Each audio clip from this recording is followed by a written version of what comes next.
आज का आंदोलन इधर पहली बार हो रहा है, इसलिए बहुत ही महत्वपूर्ण कार्यक्रम है। हाल में लोग कितने मैंने रखा, क्योंकि हमारे जो संगठन है वो केंद्रीय ऑर्गेनाइजेशन है, हमारा एक एक आदमी हजारों लाख के बराबर होता है। आज जो ये व्यापक समाज स्तरीय कार्यक्रम हो रहा है और ये महत्वपूर्ण जगह है, इस महत्वपूर्ण जगह का इतिहास में नाम दर्ज होने वाला है। आज के इस कार्यक्रम की अध्यक्षता माननीय भावना साहब करेंगे। हमारे माननीय श्री लेखपाल साहब जो कि राष्ट्रीय आदिवासी एकता परिषद के राष्ट्रीय अध्यक्ष है, हमारे भी प्रधान चुके हैं। मैं छत्तीसगढ़ का प्रतिनिधित्व होने के नाते माननीय श्री लेखपाल साहब का तहे से हार्दिक अभिनंदन और स्वागत करता हूँ। एक बार जोरदार ताली बजाइए।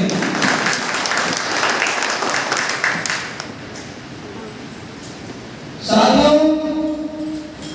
कार्यक्रम में विषय लगाया गया है, आप लोगों को वचन मिला होगा, लगातार हमारे लोग प्रचार कर रहे हैं, गाँव घूम रहे हैं, माइक लगाकर प्रचार कर रहे हैं, उसमें वचन मिला है। मैं विषय थोड़ा पढ़ूंगा और हमारे बीच में जितने भी आज अतिथि आए हैं, मैं सभी का एक बार पुनः हार्दिक अभिनंदन और स्वागत करता हूँ। उसके पश्चात आज के जो कार्यक्रम है उसका जो विषय है उसको मैं पढ़ रहा हूँ। इसमें पहला विषय लगाया गया है, सतनाम धर्म की मान्यता राष्ट्रव्यापी आंदोलन चलाए बगैर संभव नहीं है, एक गंभीर चिंतन। अथवा बाबा का सतनाम आंदोलन यह भक्ति का आंदोलन नहीं बल्कि मूल निवासी बहुजन समाज के मुक्ति का आंदोलन था। एक विश्लेषण। दूसरा सब्जेक्ट है जातीय चेतना के कारण जातीय संगठन बनाकर संवैधानिक अधिकारों को हासिल नहीं किया जा सकता, बल्कि ब्राह्मणवाद का शिकार बनना सुनिश्चित हो जाता है। संवैधानिक अधिकारों के लिए सामाजिक चेतना अनिवार्य पूर्व शर्त है, एक गंभीर चर्चा। तीसरा सब्जेक्ट लगाया गया है मूल निवासी बहुजनों को आजादी के लिए, मूल निवासी बहुजनों की आजादी के लिए जन आंदोलन खड़ा करना और जन आंदोलन के लिए साधन संसाधन का निर्माण करना अति आवश्यक है, एक गंभीर विश्लेषण चर्चा।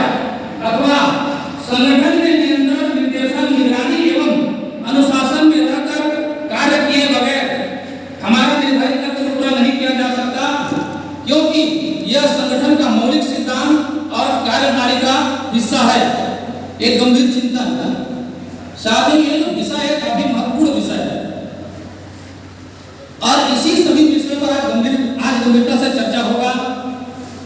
तो इसमें मैं एक जो सब्जेक्ट है हमारा जातीय चेतना। साथियों, हमारे लोगों में जो जातीय चेतना है वो बहुत ही बड़े पैमाने पर है।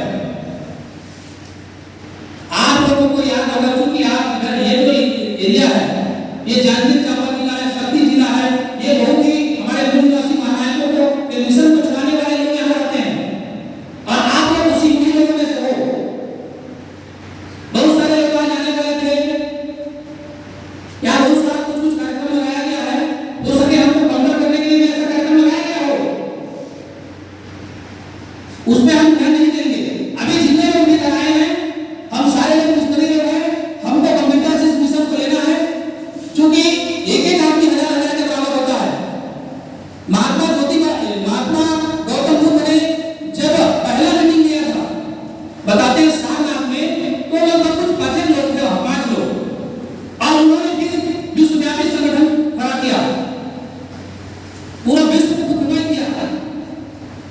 गुरु घासीदास जी जब चले थे तो सिंगल ही आदमी थे, उनके साथ और कोई लोग नहीं थे, लेकिन आज उसके फॉलोअर कितने लोग हैं। तो इस बात को हमको समझना है। तो जातीय जो चेतना है वो हमारे लिए बहुत ही नुकसानदायक है। डॉक्टर बाबा साहब अम्बेडकर ने जब आंदोलन चलाया था तो उन्होंने ऐसे आंदोलन नहीं चलाया।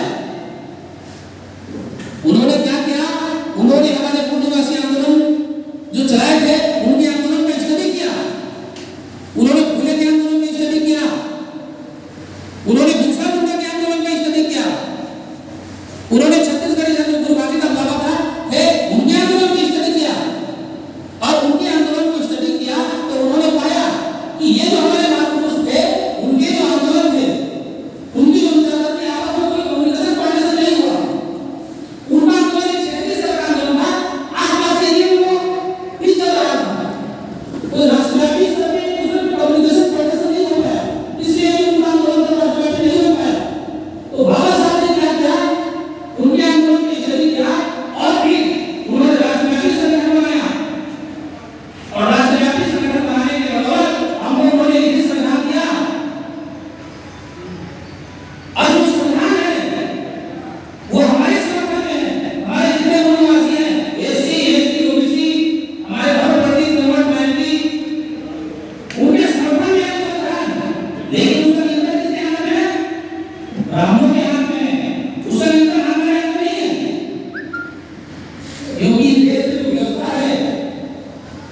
पे काबिल कोई नहीं है। इंसान को हमेशा कहते हैं ये जो देश है वो लोकतंत्र नहीं ब्राह्मणत्व के खिलाफ वोट का, तो इसलिए सरकार उनके पक्ष में है, उनके नियंत्रण में है। इस वजह से संविधान हमारे कितना भी प्रभाव होने से भी हमको लाभ नहीं हो रहा है और हमारे ऊपर अत्याचार अन्याय हो रहा है। तो इसीलिए बाबा साहब ने राज्यवादी संगठन बनाया।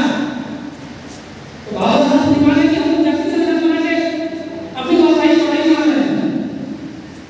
एक जाति दूसरी जाति के खिलाफ लड़ रहा है, भाई हम मूल्यवासी है, काम साहब ने मूल्यवासी को कंसेप्ट दिया और ये जो मूल्यवासी शब्द है वो ब्राह्मणों के लिए उनका गले का दाम बन चुका है। इसलिए हमको मूल्यवासी कंसेप्ट को स्वीकार करना चाहिए और तमाम हमारी एससी एसटी ओबीसी की जो जातियां हैं तमाम जातियों को इज्जत करना चाहिए। और इसी मुहिम में विश्राम साहब लगातार लगे हुए हैं, 40-45 साल से काम कर रहे हैं। विश्राम साहब जैसा फेल वर्कर, उनके जैसा कुशल संगठन अभी तक नहीं हुआ है। बुले ने काम किया, हमारे छत्रपति साहू जी महाराज ने काम किया, बाबा साहब ने काम किया, माननीय काशीराम साहब ने काम किया, लेकिन